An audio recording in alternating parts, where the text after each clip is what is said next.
Kia ora folks, welcome to the FWW Podcast. My name's Tommy.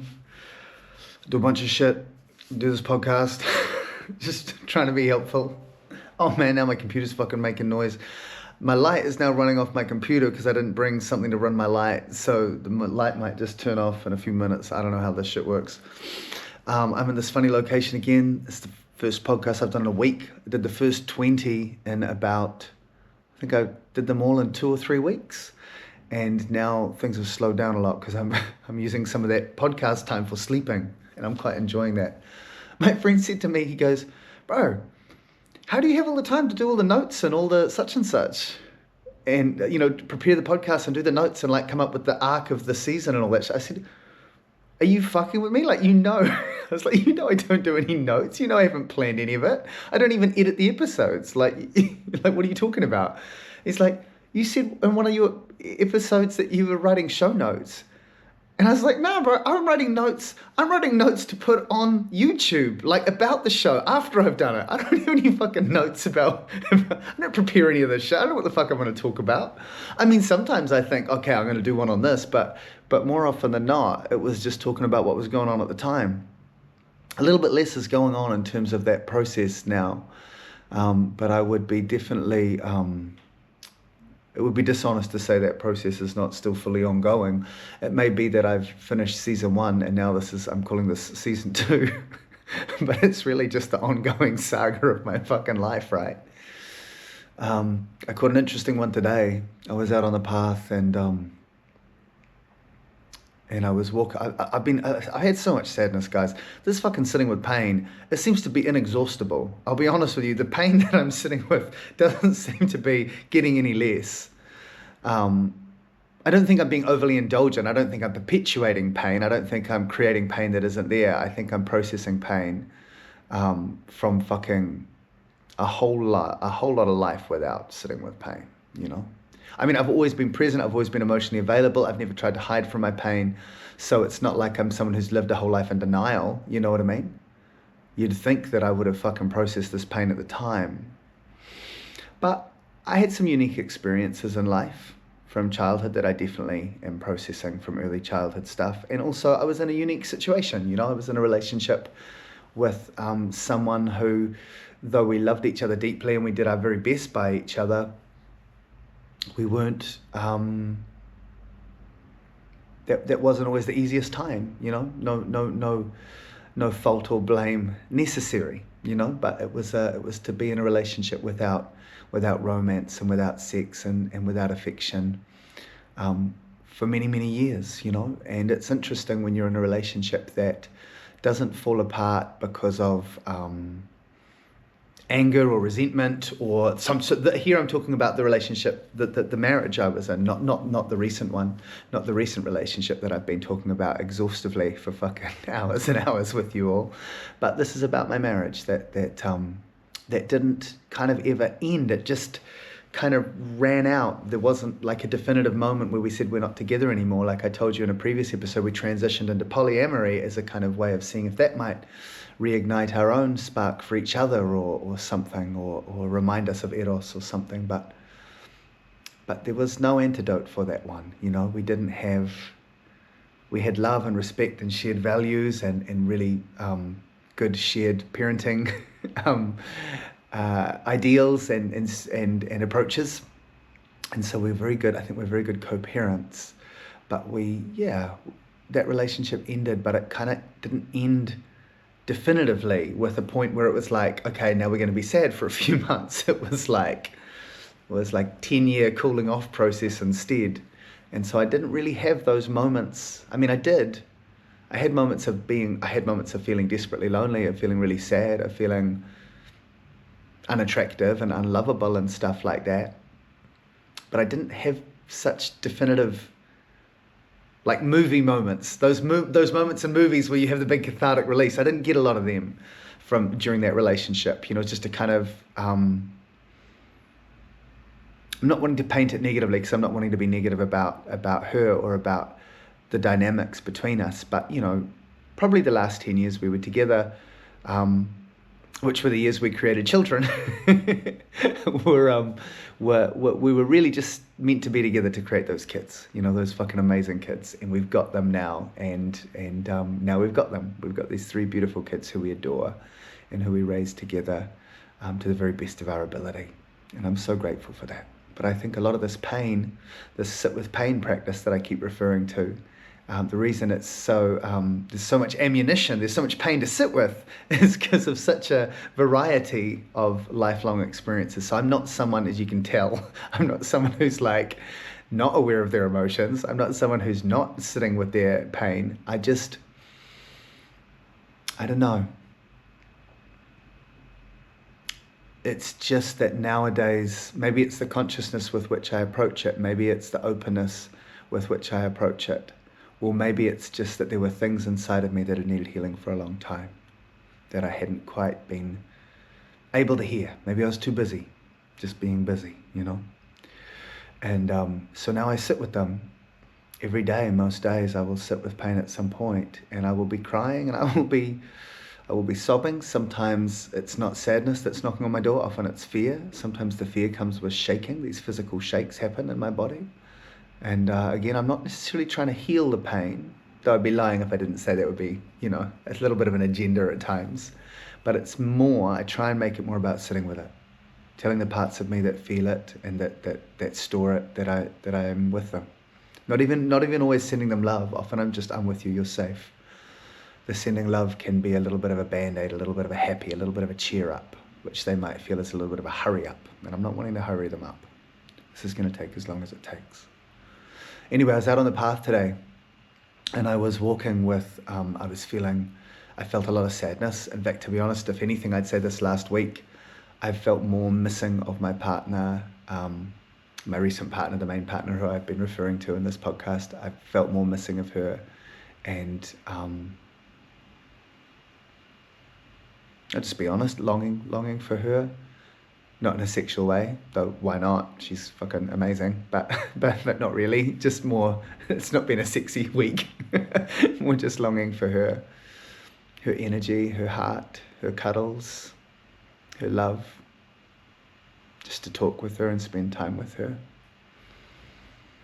I try to in this podcast, and I try with myself too, it's not something I do for the podcast, but I try to be honest about knowing that a lot of what I'm healing is historic stuff that predates the relationship. And I try and be honest and say a lot of what I'm feeling is idolized stories that I create about women, and I create about romance and romantic love. And I try and focus more on the more higher level or process stuff, But the truth is, I miss this woman.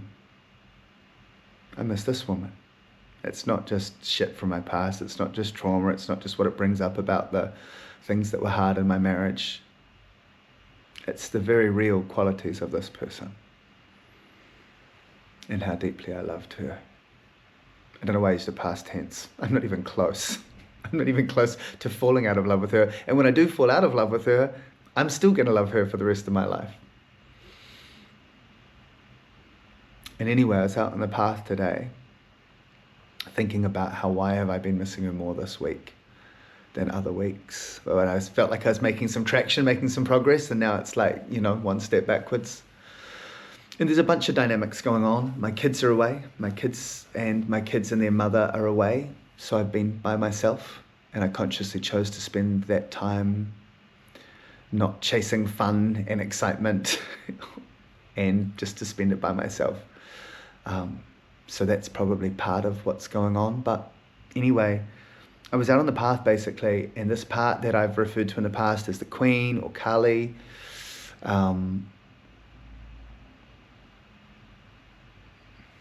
She's always a little bit...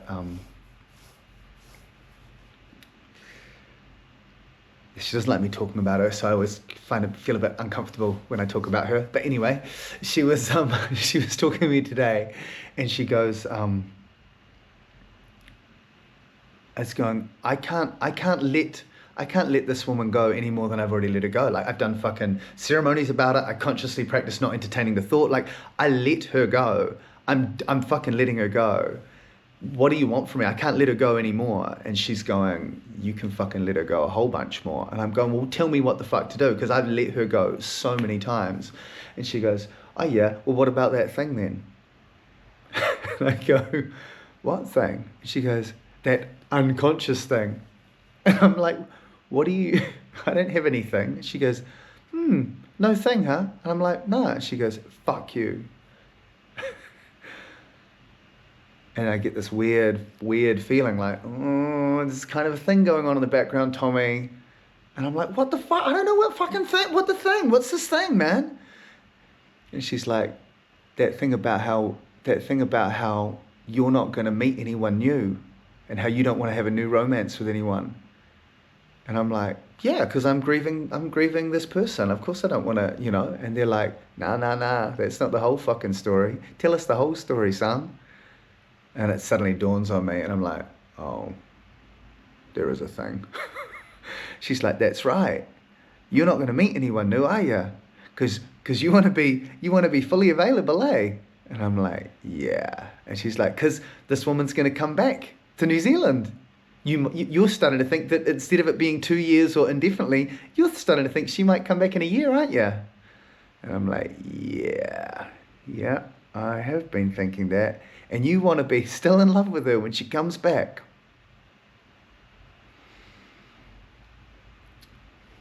Because you don't want to move. You don't want to lose the chance. You don't want to miss out. And I'm like, fuck, I went through this fucking 4 weeks. It was like on the fucking 4th or 5th episode, I talked about if I stay in love with her the whole time, all depressed and heartbroken, I'm not going to be in an ideal state for her to want me back if she comes back. Like, I've already been through this lesson.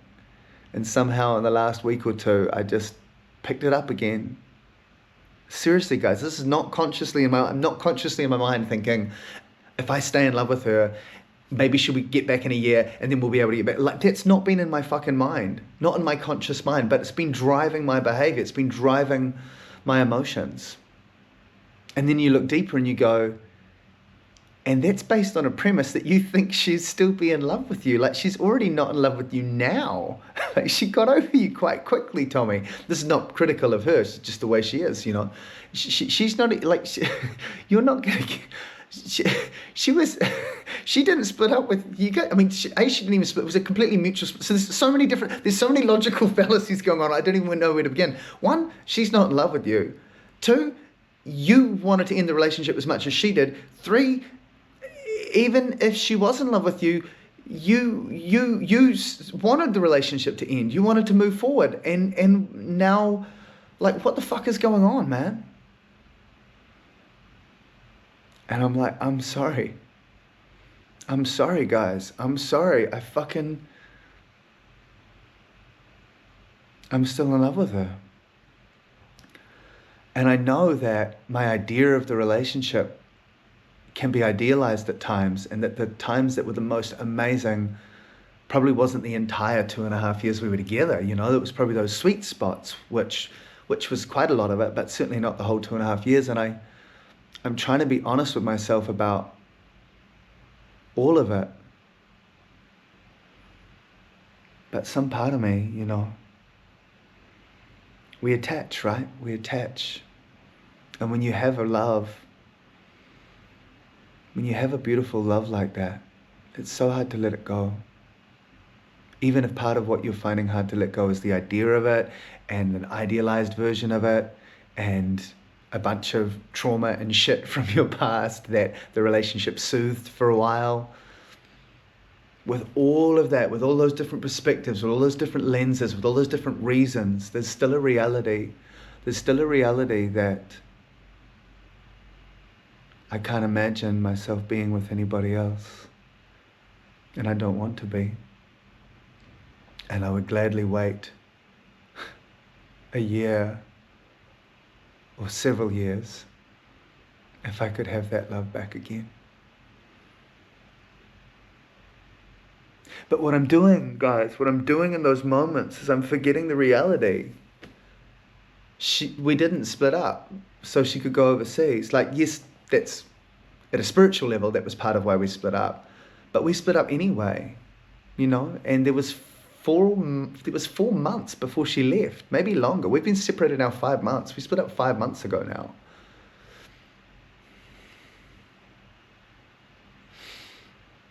It's like a software program, right? And it's you could call it a virus, but I don't want to be too negative about it. I want to stay more strengths-based. But it finds a different way to start running again. Like I do some healing, I do some work, I get clear, and it comes in the back door. It's like subconsciously, unconsciously, sometime in the last 2 weeks, I created a new narrative that I wasn't even aware of, which is that so long as I don't meet anyone else, and so long as I stay brokenhearted and in love with her, when she comes back, we'll get back together and be happy ever after. And I didn't even fucking know I'd constructed that narrative. I didn't even know it was there. It took another aspect of myself to come and fucking, give me a spanking for me to fucking work it out. I said something to a friend in a message the other day. I said, there's these people knocking on my door at the moment, some beautiful people, amazing people. And, wonderful, I'm talking about wonderful women who are showing interest in me. And it would be delightful to play with them, And I would do it in an ethical way, obviously, you know what I mean? Like, I'm not going to lie to anyone. I'm completely transparent. They can just look at the fucking podcast and see how ready for a relationship with someone new I am, you know what I mean? I'm not going to, anyone who I was to do anything with, it would be on the basis that I'm not available for a committed relationship. That just would not be something that I would, my heart is not even close to wanting that. But I don't want to be celibate, so I will be sexual again sometime. And I said, but the thing is, man, like, those experiences, they just reinforce that I would trade 1,000 fucking nights of intense, passionate, wild sex with new lovers to have one night back of just cuddling with my partner. The way we cuddled through the night, so much of our relationship, We were lucky enough to have the intensity and the amazing transformational sex and the huge excitement and the ecstatic, just love for each other and desire for each other. And we had those high highs. But even on the mellow nights when we were exhausted and it was just loving being beside each other and holding each other in our sleep. Even just those everyday, gentle, regular moments, they're so fucking precious. They're so fucking beautiful. And it's not all fucking trauma bonds, man. We can pathologize the shit out of romantic love and life, but it's really just, this is what being in love feels like. This is what support feels like. This is what someone you can trust feels like. This is what care feels like.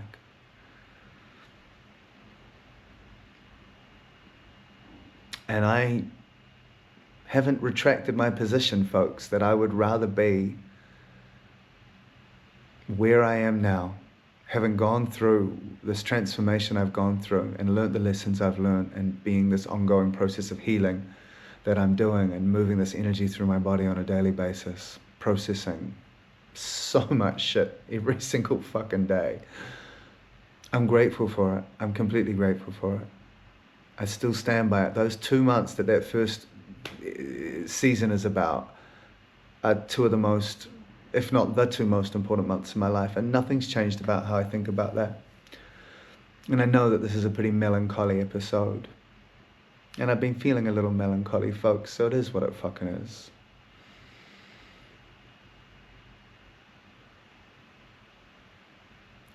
I don't know. I'll tell you something, though. Okay? I spent a lot of time feeling like this. Just how I'm sharing with you now. I know I don't sound as clear or as sharp or as concise or as some of the episodes, it seems like I'm telling you guys, this is how you do it. This is how you get over someone. This is how you move on. This is how you heal shit. And today I'm fucking, I know I'm spiraling. Well, not spiraling, but I'm going around in circles, circling. I don't have all the fucking answers. I never come to you guys pretending like I do, right? You don't expect that from me, I hope. What I do know is that one moment I'm walking on the path and I'm crying and I'm thinking about her, and it feels impossible. And it feels like I don't even know if I could ever get over her. Or even, maybe if I even want to. And then I'm fucking doing the dishes, listening to Lizzo. And I feel completely different about shit. And then I'm messaging my friend and talking to him about his financial problems. Or I'm messaging my friend and I'm talking to her about she's got some shit going on, you know, and I'm supporting them and I'm getting inspired and I'm listening to a message from them and they're telling me some funny shit and I'm laughing. Or I'm walking on the path and a different force comes through and all of a sudden I'm like, I'm the fuck alive right now. I am the fuck alive right now. And I might be a little bit fucking sad, but I'm breathing. And there's a fucking farm in front of me that is just stunningly beautiful. And I can smell the horses in that paddock. And I can fucking smell the jasmine. And I can hear the sound of bees. You know? It's hard sometimes, but it's not that fucking hard, you know? And it's not a get over yourself or a don't be self-indulgent. I'm very kind to myself. My inner dialogue is not beating myself up for having some fucking feelings over here. I'm very loving. I'm very supportive. That it's going to take as long as it takes. But there are different energies, and you know, sometimes for me, and I think a lot of people like this, I've got a lot of clients with complex PTSD, and it's like whatever feeling they're feeling in any given moment, they can't remember what it felt like to not feel like that. And I'm a bit like that. Like if I'm feeling sad, it not only is it like a lens through which I'm seeing all of reality. All of reality now looks sad, but I also can't remember. I can remember, but I can't. It's like it's intellectual. It's like it's academic rather than emotional. I can't remember what it was like 10 minutes earlier when I was looking through a happy lens or an excited lens or a peaceful lens or a sacred lens or whatever. Like whatever emotion I'm in, it's quite all-consuming for me. And so I have to remind myself, like, this is just a moment. This is just a moment. And the next moment will be different. And it's happened to me so many times now, I have to hold faith. Yeah. So I'm sorry if this one, I'm feeling like season 2 is a bit of a fucking mess. You know, I did an interview the other day. I did this fucking amazing interview with this fucking wonderful woman. It was an hour and a half long. It's fucking gold. It's such a good interview. And she said, I don't want to watch it because if I watch it, I'll veto it. Because of course, anyone who I'm going to interview, it's not an interview. It's not even a fucking interview. That's the brilliance of it. It's this beautiful conversation, this natural, organic conversation where we just cover so many different topics. And I think she'd be such an inspiration to people. Anyone who likes me, anyone who likes this podcast will fucking love her. She's kind of like the female me in a lot of ways. It's kind of eerie. And it was just such an awesome experience. She said, I don't want to see it because I don't want to, I said to her, you know, you get the power of veto. If you don't feel happy with it, of course we won't put it out. And she goes, nah, sweet. I don't want the power of veto. I'll just get self-conscious. And I said, no problem. Then like I hadn't put it out in a few weeks, you know, like a week had gone past. And she was like, hey, Tommy, I do actually want to see it. And I said, of course, that's totally fine. And she saw it and she's like, I'm sorry, I'm too self-conscious. I feel too vulnerable or whatever. And it's like, that's totally fine. But like, I got another one where I was talking about some shit and I thought, fuck, I can't put that out because it just, not because it was too vulnerable, because it was like I walked myself into a black hole. I'm still considering doing it. At the moment, I've got like 10 episodes for season 2. I'm not sure if any of them are even screenable, including this one now, because there's like, is it a bit boring?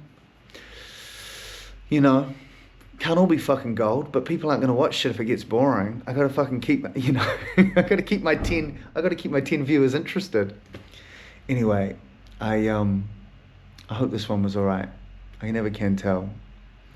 At the moment, I'm not, I guess it's like the intensity's not there a little bit sometimes, guys. Sometimes I'm a little bit, not that I want it back, not that kind of fucking intensity. I'm quite happy to not be in the intensity. But there is something a little bit dreary about grief in its later stages, if I'm even in the later stages. Anyway, again, I don't have a guitar. I've only got that piano, and I already did that one trick playing 3 notes to come up with a song. I don't know if I'm going to pull it off a second time, so I'll just try. I'd probably end up playing the same 3 notes. Okay, what can I do? Different notes. I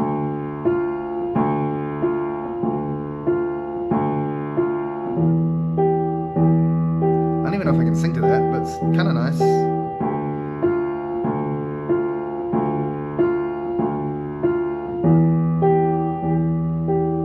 I got a feeling on this day.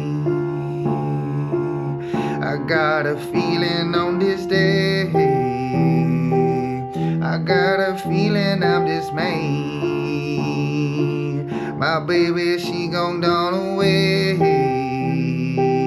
and I don't know where she gon' stay. Yeah, run the hill away,